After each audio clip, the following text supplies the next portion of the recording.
dispute by the historians. But in any case, it's quite clear that the government in Wilmington has been changed. And the other thing that's interesting there is there's no civil service at this time. So when your party gets elected in, everybody who's on your side gets positioned. Yes, I'm getting a signal. What? Sorry, 10 minutes. Okay, all right. So now at this point, I'm going to have to make a decision. How much of my story shall I tell you? Well, I'll speed up quite a bit because I think some of it may well be communicated well by pictures. But at any rate, here's the story. We've got the background. We've got a political situation that is extremely volatile. We have an economic and social situation that is undergoing great change.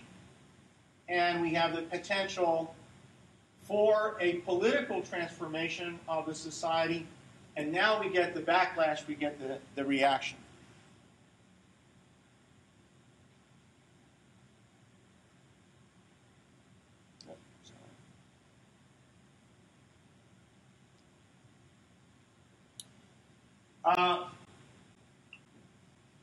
When does a political campaign begin? Probably right after the Supreme Court of North Carolina decides that the right election was legitimate. So we have a kind of legitimation of this whole process that had been undergoing, that had been going on in the Wilmington area and in North Carolina in general. We then get a meeting that apparently occurs in the offices of the Raleigh News and Observer. It involves many figures in North Carolina politics, and the decision is made to play the race card and to begin a white supremacist campaign. This campaign begins locally in a number of different ways. In fact, the two main groups of conspirators, the Group of Six and the Secret Nine, they don't even know of each other's existence. There are a number of appeals and creation of multiple racist cartoons that go on through the Raleigh News and Observer. And there's the beginning of this whole process. Then a single and signal event, a kind of explosive event occurs that becomes the focus of the political campaign. I would analogize this to the Willie Horton ad in the campaign of the first George Bush in 1988. Somehow in politics, it's not enough to have slogans. You have to have some single event that allows people to focus all their energy around it. And another analogy, I don't know if for some of you may remember, but when, now I'm blocking his name, our late lamented Senator Jesse Helms ran against Harvey Gantt in an election. There was an ad of a poor white man, as it were, crumpling up a letter in which he learned, according to the ad, that he'd lost the job that he thought he had to an African American because of affirmative action. So the focus of political campaigns often centers around a particular thing. And that happened here too. This famous editorial by Alexander Manly, reputed illegitimate grandson of Charles Manly, North Carolina governor. Manly looked white, frankly. When he had to escape from the city, it really wasn't that difficult for him to escape from the city because everybody who he ran into, the patrols and whatnot, thought he was white. But he began what may have been the first daily black newspaper in the United States. And he wrote an editorial, as Tom told you, which essentially said that all of this talk about lynching African Americans, all of this talk about their lust for white women, all of this is a distortion of the actual facts. In fact, men and women, white and black, are sexually attracted to each other, and that's part of the story that goes on in rural areas and anywhere else. And of course, this was not something that anybody on wanted to hear. There's a whole interesting story about gender in this. I won't go into that. There's a nice book on it by Glenda Gilmore called Gender and Jim Crow. We've got the fall elections. We've got the commitment of various groups that handed out placards. We've got the beginning of militias, the red shirts, the Rough Riders. We've got the beginning of the white political union or the white government union, various labor unions. Some of the poor whites in the area, especially Irish Americans, thought there were opportunities for jobs. They ended up being very disappointed when they got those jobs, and the people running the town said, yeah, you can have those jobs, but you're going to be paid the same wages that the African Americans had before. And the movement is entirely successful. The movement to crush this potentially transformative fusion political movement is entirely successful. On election day, there's a sweep. The Democrats sweep. They sweep the elections in the Wilmington area as well. The mayor was not being reelected at that time. Governor Russell was attacked. He was almost lynched. So it's a very successful movement. So now what you have in Wilmington is a situation where the statewide, the white supremacist movement has succeeded. You have a powerful, emotional, political movement, militant political movement with marching and militias and guns aware and all of the kind of things that have been going on. And you have still an elected black mayoral and city government. And now the decision is, well, we've got to get rid of these people. We're going to transform Wilmington by force. First event in that is the Declaration of Independence, so-called Declaration of Independence. I have that posted, about 500 signatures to that, including, again, many of the most prominent people in the city.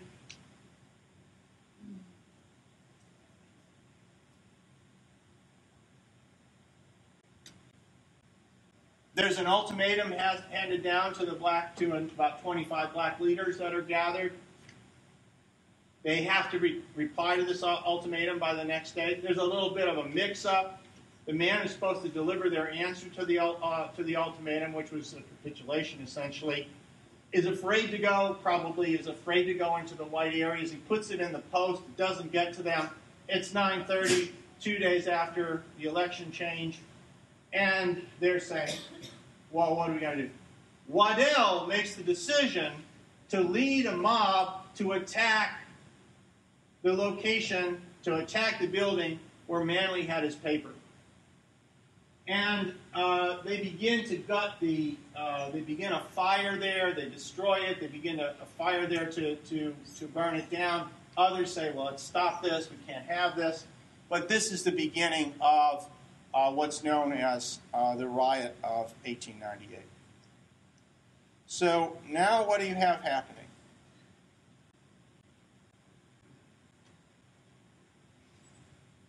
You have the movement of white militia groups led by Waddell, about 500 of them, into what's called Brooklyn.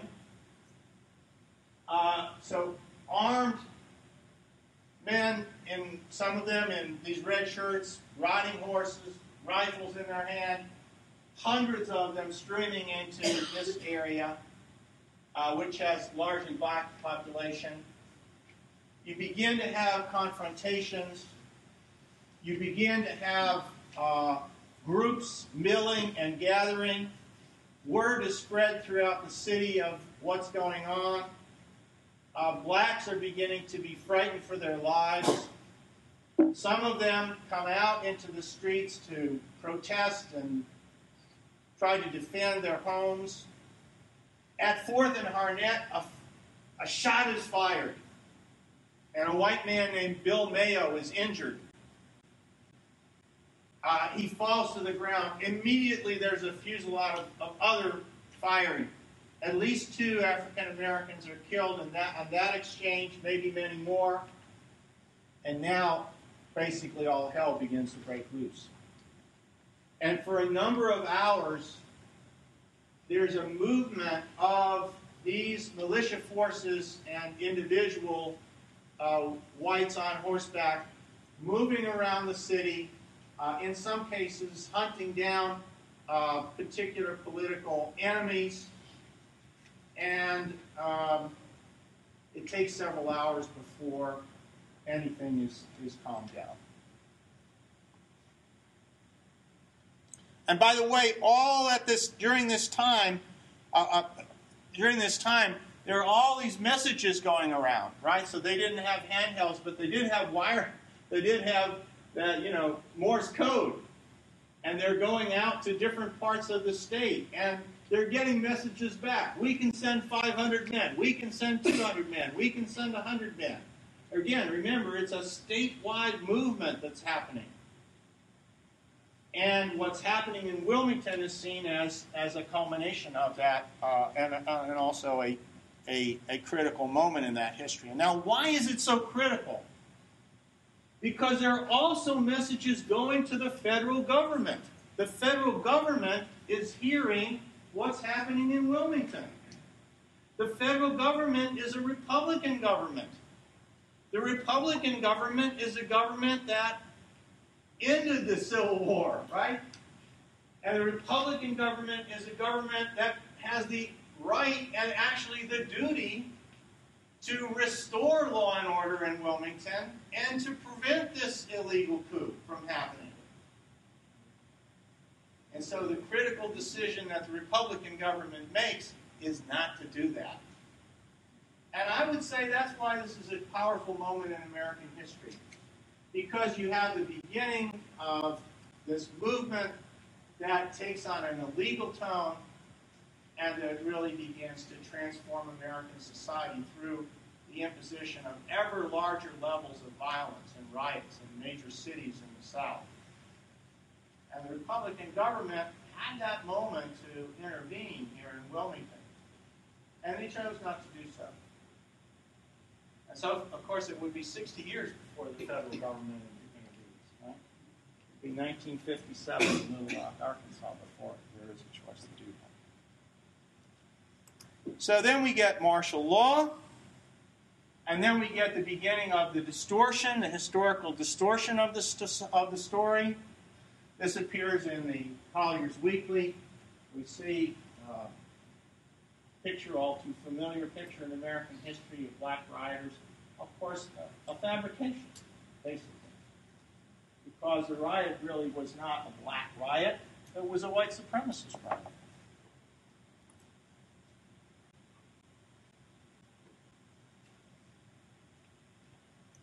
And now I'm going to really have to speed up because Diane is being very kindly to me and not shooing me off the stage here. Here we have prisoners taken into detention. We have a whole city of officials that essentially is deported. One of them is almost lynched. Manlian has had escaped before. We have the story of the various riots. We have the decision that I mentioned to you just a few minutes ago, not to intervene. And McKinley was involved, and there was a semi-cabinet meeting involved. So they realized what the significance was of this. And we have the beginning of all of the aftermath. We see a remarkable transformation within a few years of the population shift of the population. You have essentially the talented 10th of Wilmington that flees out of the city.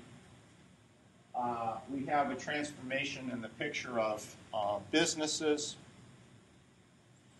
On the left is that picture we showed before of the number of black businesses.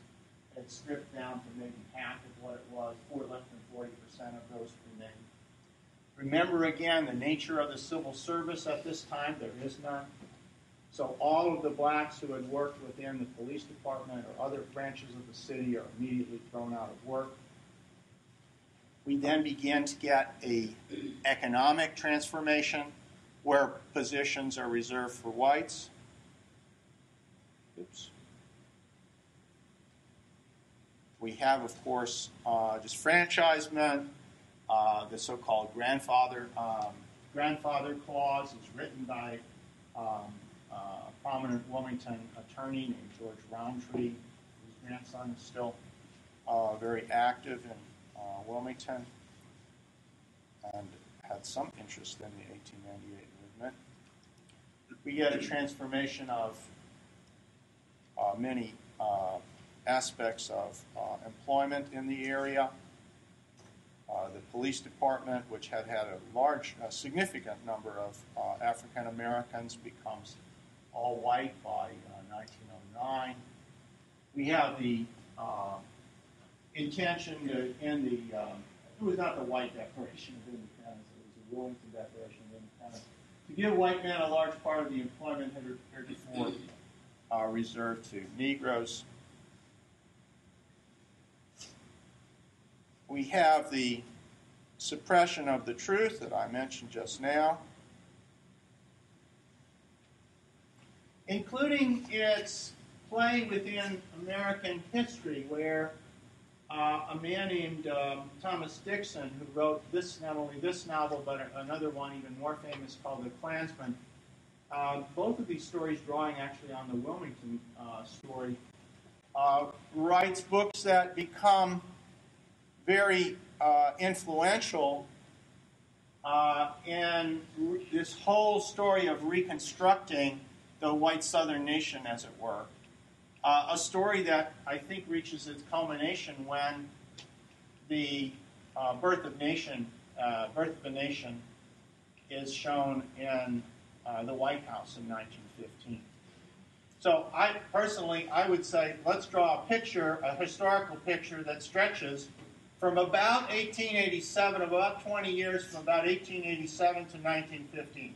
This is the period of the reestablishment of social slavery, of the reestablishment of segregation, not only de jure, not only de facto, but de jure, throughout the South, even extending into the District of Columbia. And this is a period in which there could have been a change in one direction. There was, in fact, a change in another direction.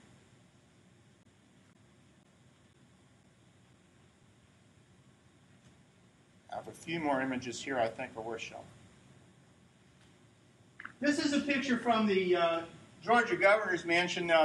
The one on the top is a picture as it was actually taken. The one on the bottom has the African Americans in the picture taken out. So it is a year of invisible men. Here's another image from this period. Did you know Coke machines were segregated? When I was a boy, we went to Florida, and I ran into this story the first time. I got in a fight with a couple of kids who called me a damn Yankee, and wow, I didn't know about that. We went to a beach, and on the beach it was the Black Beach.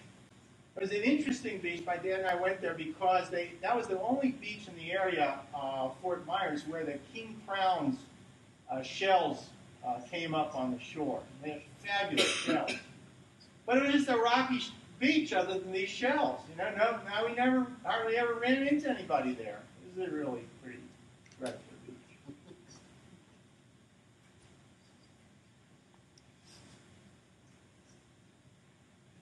And interestingly enough,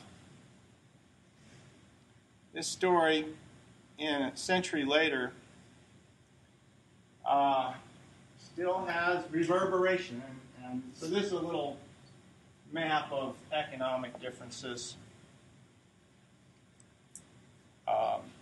You may have heard of the Azalea Festival. I noticed the Azalea Queen this last time was African American. That's the second time, right? Third. Third. Is it the third? Okay. Well, it was a long period because for the most part, it was all about the Old South. Right? The beaches now, interestingly enough, are more integrated. I rather like that. For most of the time that I've lived in Wilmington, again, over 30 years now, they were not.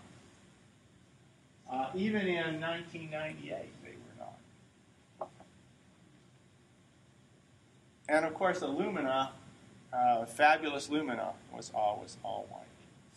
Well, I've got more here, but I'm over my time already. I want to thank you for your patience and indulgence.